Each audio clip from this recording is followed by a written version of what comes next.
한 남자가 병원 복도에 무릎을 꿇고 울고 있었습니다. 그의 아들이 방금 숨을 거뒀죠. 사흘 전만 해도 멀쩡했던 아이였어요. 하지만 그건 시작에 불과했습니다. 회사는 이미 파산했고 집은 압류됐어요. 그런데 사람들은 그를 보며 수근거렸죠. 죄를 지었기 때문에 벌 받는 거라고요. 친구들조차 등을 돌렸습니다. 그날 밤 그는 하나님께 물었어요. 대체 제가 뭘 잘못했습니까? 하지만 돌아온 건 침묵뿐이었죠. 그로부터 몇 년 뒤 놀라운 일이 벌어졌습니다. 그 남자는 다시 일어섰어요. 아니, 일어선 정도가 아니었습니다. 완전히 다른 사람이 됐죠. 사람들은 물었어요. 어떻게 그럴 수 있냐고요. 그는 웃으며 답했습니다. 저는 모든 것을 잃었지만 가장 중요한 걸 찾았어요.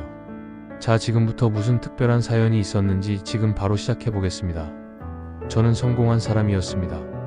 사업은 번창했고 가족은 화목했어요. 아내와 두 아이 그리고 부모님까지 모시고 살았죠. 교회에서는 장로로 섬겼고요. 사람들은 저를 보며 축복받은 사람이라고 했습니다. 저 역시 그렇게 믿었어요. 하나님이 저를 사랑하신다고요. 제가 믿음이 좋아서 이런 복을 받았다고 생각했습니다. 그런데 어느 날부터였을까요? 모든 게 무너지기 시작했어요. 회사에 문제가 생겼습니다. 믿었던 동업자가 돈을 빼돌렸고 거래처들이 줄줄이 손을 뗐죠. 은행 대출금은 눈덩이처럼 불어났어요. 밤새 뒤척이며 방법을 찾아봤지만 소용없었습니다. 결국 회사는 문을 닫았고 저는 빚더미에 앉게 됐어요. 집도 잃었습니다. 차도 압류됐죠.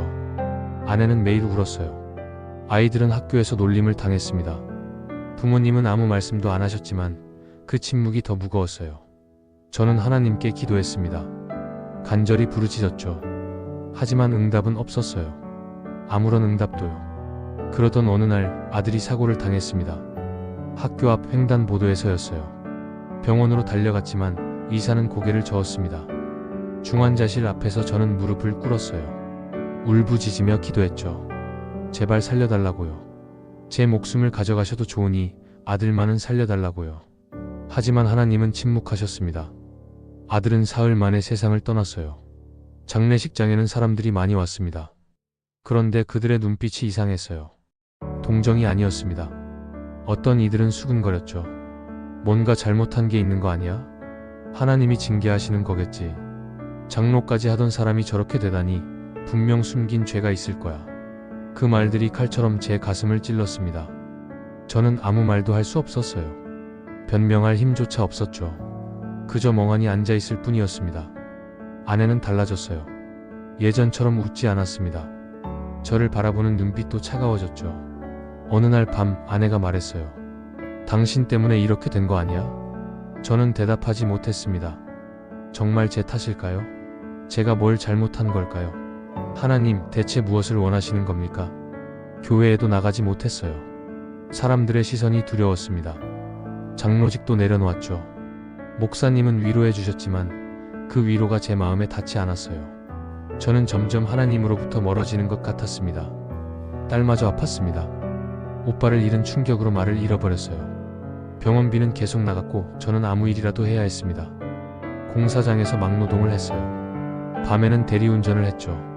몸은 부서지는 것 같았지만 마음이 더 아팠습니다. 그러던 어느 날 오랜 친구를 만났습니다. 교회에서 함께 봉사하던 형제였어요. 반가워서 다가갔는데 그가 말했습니다. 자네 요즘 회개 안 해? 하나님이 이렇게까지 하시는 건 분명 이유가 있는 거야. 저는 그 자리에 얼어붙었어요. 회개요? 저는 최선을 다해 살았는데요. 정직하게 사업했고 11조도 빠짐없이 했습니다. 봉사도 열심히 했고 가족도 잘 돌봤어요. 그런데 회개라니요? 다른 친구도 말했습니다. 내가 교만했던 거 아냐? 하나님 앞에서 겸손하지 못했던 거지. 또 다른 이는 이렇게 말했어요.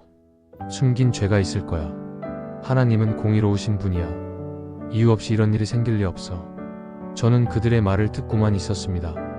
반박할 힘도 없었고 정말 제가 잘못한 건가 싶었어요. 혼란스러웠습니다. 하나님은 왜 침묵하시는 걸까요? 제가 정말 죄를 지은 걸까요? 집으로 돌아오는 길에 비가 내렸어요. 우산도 없이 그냥 걸었습니다. 온몸이 젖었지만 상관없었어요. 어차피 제 인생도 이미 다 젖어버렸으니까요. 아내는 집에 없었습니다. 딸과 함께 친정에 가 있다고 문자가 왔어요.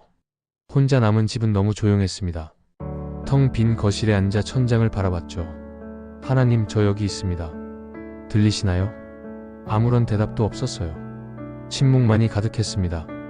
저는 무릎을 꿇고 기도했어요. 눈물이 흘러내렸지만 소리 내어 울지는 않았습니다. 그냥 조용히 하나님 앞에 엎드렸죠. 그때 문득 성경 말씀이 떠올랐습니다. 욥의 이야기요. 욥도 이렇게 모든 걸 잃었죠. 자식들도 재산도 건강까지도요. 친구들은 그를 비난했고 아내조차 하나님을 저주하고 죽으라고 했습니다.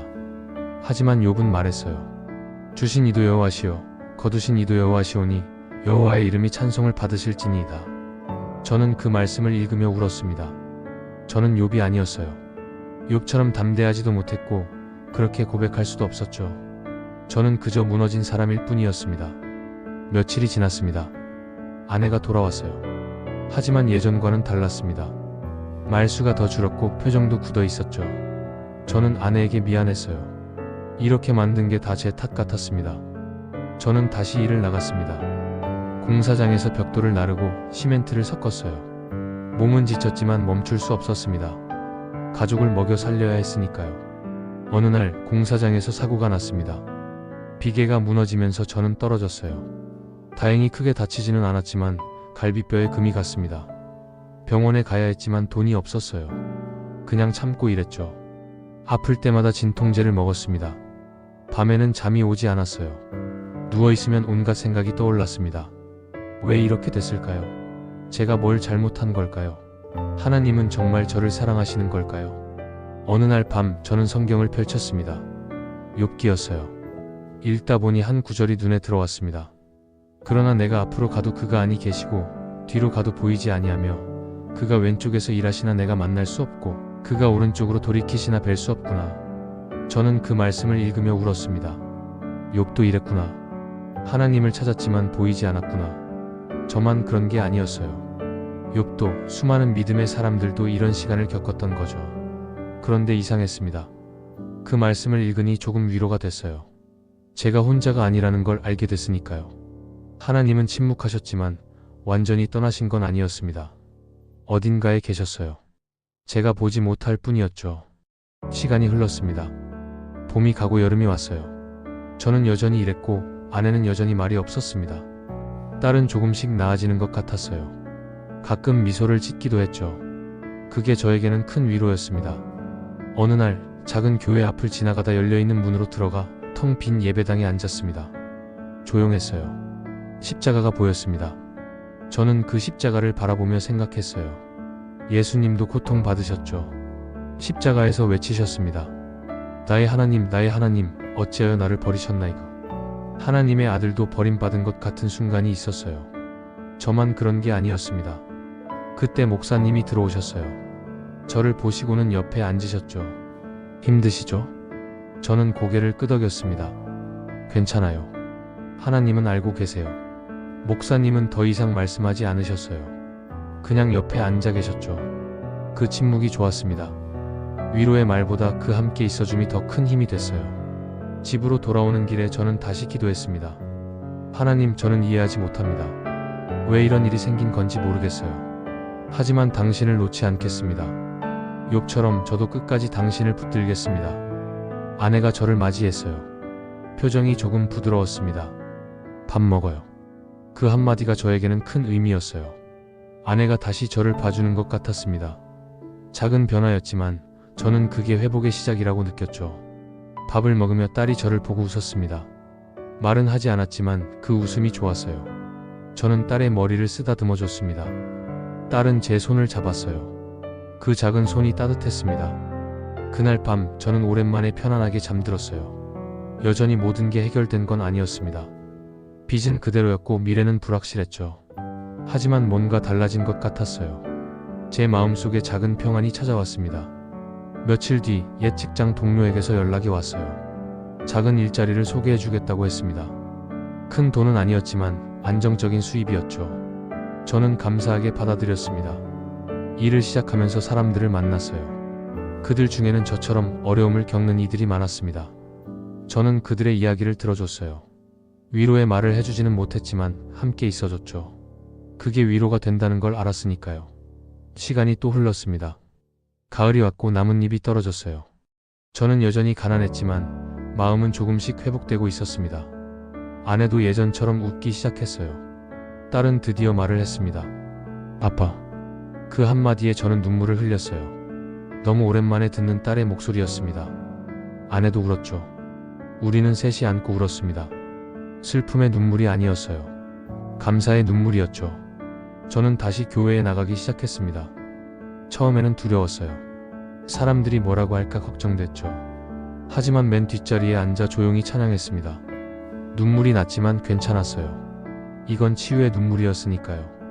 예배가 끝나고 한 집사님이 다가오셨어요. 아무 말 없이 제 손을 잡아주셨죠. 그 손길이 따뜻했습니다. 다른 분들도 하나둘 다가와 격려해 주셨어요. 저는 혼자가 아니었습니다. 어느 날 저는 다시 욥기를 펼쳤습니다. 마지막 장을 읽었어요. 하나님이 욥에게 나타나시는 장면이었죠. 하나님은 욥에게 질문하셨습니다. 내가 어디 있었느냐? 내가 땅에 기초를 놓을 때 욥은 깨달았습니다. 자신이 얼마나 작은 존재인지요. 하나님의 계획을 이해할 수 없다는 걸요. 그리고 그는 고백했습니다. 내가 주께 대하여 귀로 듣기만 하였사오나 이제는 눈으로 주를 배움나이다. 저는 그 말씀을 읽으며 울었습니다. 저도 그랬어요. 예전에는 하나님을 머리로만 알았습니다. 교리로 지식으로요. 하지만 이제는 달랐어요. 고난을 통해 하나님을 만났습니다. 진짜로요. 하나님은 침묵 속에서도 일하고 계셨어요.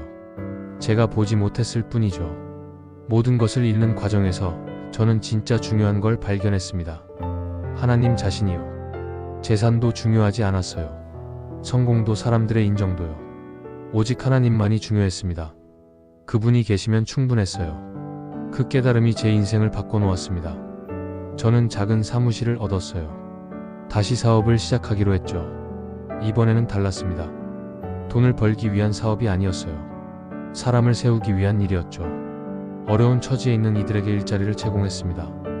많이 벌지는 못했지만 함께 나눴어요. 어느 날 옛날 동업자가 찾아왔습니다.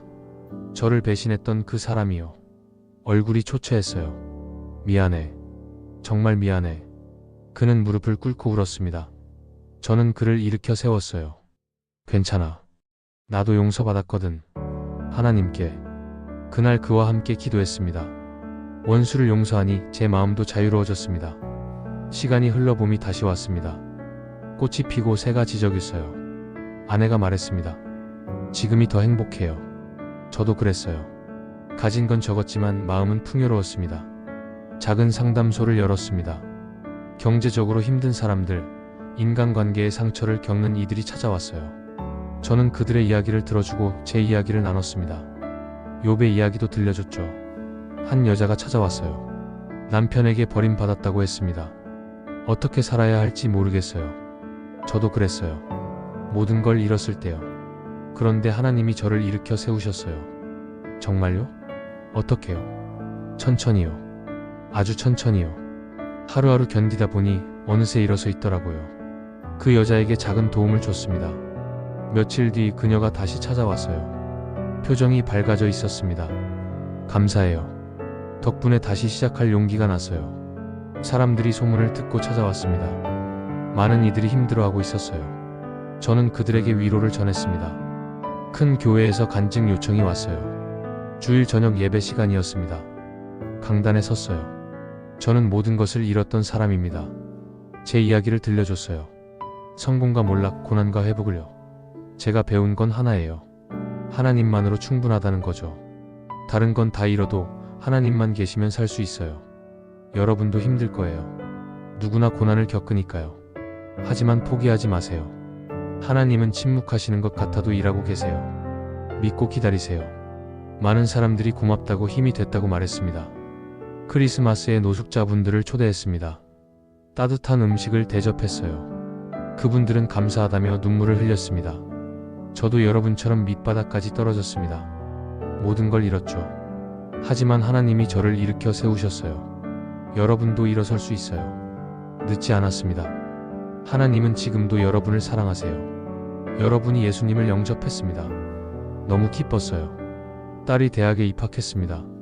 사회복지학과였어요. 아빠처럼 사람들 돕고 싶어요. 딸의 말에 눈물이 났습니다.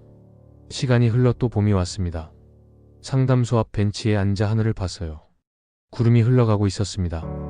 하나님 감사합니다. 저를 무너뜨려 주셔서요. 그 무너짐 위에 새로운 삶을 세워주셔서요. 눈물이 흘렀습니다. 이제야 압니다. 욥이 왜 그렇게 고백했는지요. 귀로 듣던 하나님을 이제 눈으로 본다고요. 한 사람이 상담소 문을 열고 들어왔습니다. 지친 표정이었어요. 너무 힘들어서요. 모든 걸 잃었어요. 저는 그의 손을 잡았습니다. 괜찮아질 거예요. 저도 그랬거든요. 그와 함께 앉아 이야기를 들어주기 시작했어요. 해가 저물었습니다. 노을이 아름다웠어요. 집으로 돌아가며 생각했습니다. 제 인생은 두 부분으로 나뉘어요. 무너지기 전과 후로요. 전에는 성공했지만 공허했습니다.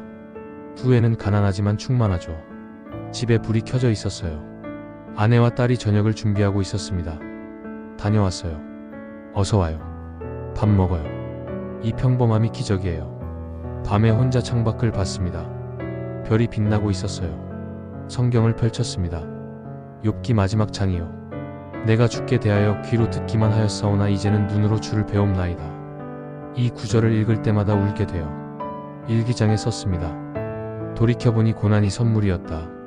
그게 아니었다면 진짜 하나님을 몰랐을 것이다. 모든 것을 잃었지만 가장 중요한 걸 얻었다. 하나님 자신을. 달이 밝았습니다. 당신도 지금 힘드신가요? 모든 걸 잃은 것 같나요? 괜찮습니다. 저도 그랬어요. 하나님은 끝까지 함께 하세요. 당신의 고난은 끝이 아닙니다. 하나님의 시작입니다. 무너짐 위에 새로운 것을 세우시는 분이시니까요. 믿음을 놓지 마세요. 하나님을 붙드세요. 욥처럼 무너진 자리에서 하나님을 만나세요. 귀로만 듣던 하나님을 눈으로 보세요. 그때 당신은 알게 될 거예요. 진짜 복이 무엇인지를요. 저는 지금도 상담소에서 사람들을 만납니다. 어제도 한 청년이 찾아왔어요. 자살을 생각했다고 했죠.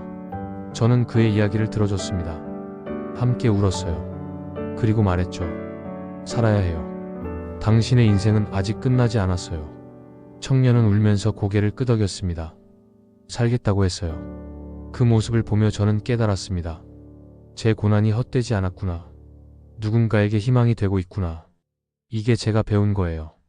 고난은 저만을 위한 게 아니었습니다. 다른 사람을 위한 것이기도 했죠. 제가 받은 위로를 나눠주기 위한 거였어요. 지난주에는 한 부부가 찾아왔습니다. 결혼 생활이 힘들다고 했어요. 이혼을 생각 중이래요.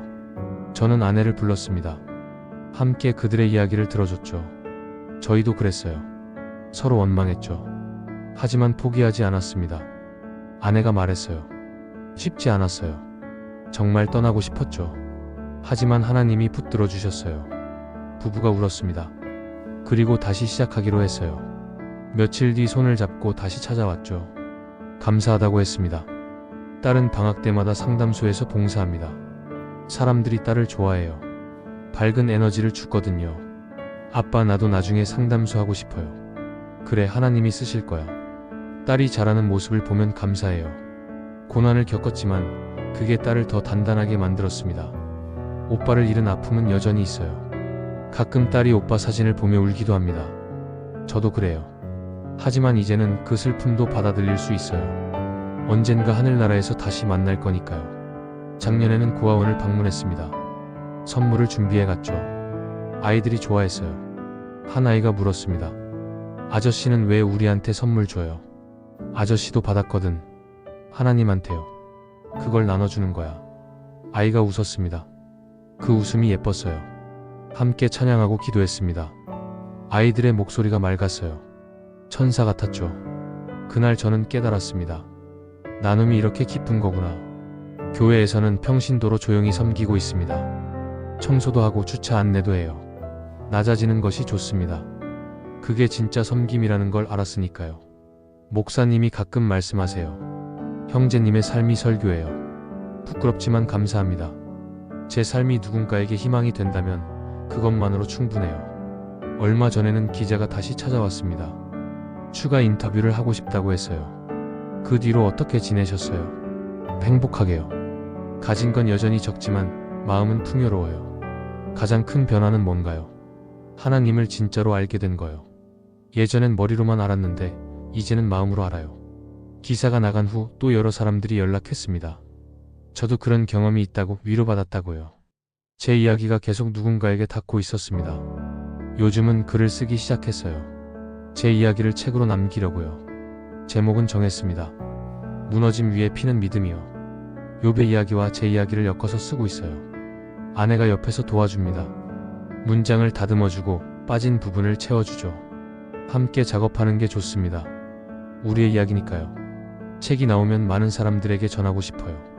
고난 속에 있는 이들에게요. 당신의 고난은 끝이 아니라고, 하나님의 시작이라고요. 산책을 하다 공원 벤치에 앉았습니다. 봄바람이 불었어요. 꽃향기가 났죠. 생명이 움트는 계절입니다.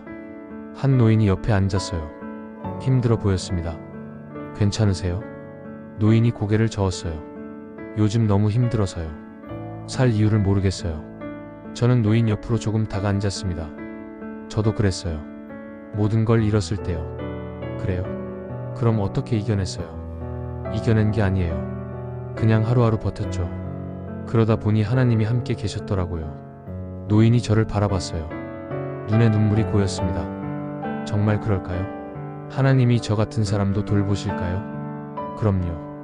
저보다 못한 사람이 어디 있겠어요. 그런 저도 돌보셨는걸요. 노인은 한참을 울었습니다. 저는 그냥 옆에 앉아 있었어요. 때로는 말보다 함께 있어주는 게 더 큰 위로가 되니까요. 한참 뒤 노인이 말했습니다. 고맙습니다. 덕분에 힘이 났어요. 노인이 떠나고 저는 다시 하늘을 봤습니다. 구름 사이로 햇살이 비쳤어요. 따뜻했습니다. 마치 하나님이 미소 짓고 계신 것 같았죠. 제 인생은 드라마였습니다. 무너짐과 회복의 드라마요. 주인공은 저지만 연출은 하나님이셨어요.